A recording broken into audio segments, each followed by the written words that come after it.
Avtomobili nə qədər müddətdə almısan? 3-4 ay olar. 3-4 aydır qardaş avtomobili alıb və yoxlatdırıb alıb. Harada yoxlatmısan qardaş? Yəni usta aparmışdım, yalan deməyim. Aha. Yəni baxdılar, elədilər, heç problem yox idi. Sonra servis apardım. Hə. İndi servisin adını deməyim. Apardım. Tanış servis idi də, onların tanışı. Tanış idi. Alan adamın. Aha. Diaqnostika elədilər, heç problem yoxdur. Bir dənə kollektorda problem vardı. O da ki, Aha. 190 manata həll elədilər, verdilər mənə. Cavab buradan nəsə çəkdilər. 190 manat həll elədikləri şeydə bax bu buradan bura bir dənə götürüb şlanq tullayıblar. Buna görə də 190 manat alıblar. Bir də şey dəyişiblər. Bir də ki membran dəyişiblər bax bu hissədə. Və avtomobildə bugünkü günü qardaş gətirib ki yanımıza.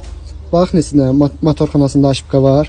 6 dənə aktiv aşıbqası var gördüyünüz kimi tək motorxana hissəsində. Bir də xodlaya bilərsiniz zəhmət olmasa maşını. Bir də maşından gələn səslərə baxın. Bu necə avtomobil yoxlamaqdır, mənə maraqlıdır. Görürsünüz avtomobilin işləməyini. Nə var? Şandır.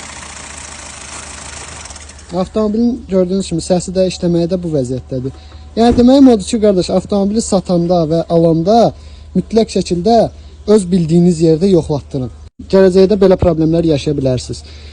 Avtomobili yəni bu görülən işdən tuta bilərsiniz ki, avtomobili necə satıblar qardaşa. Yəni konkret başdan ediblər, satmayıblar bu avtomobili. Biraz xərcləri var. Avtomobilin motorxanasında da gördüyünüz kimi bu qədər aşıbqa var. Yəni deməyim odur ki, maşını alanda da insaflı insandan alın, satanda da. Sağ olun, salamat qalın, diqqətiniz üçün təşəkkürlər.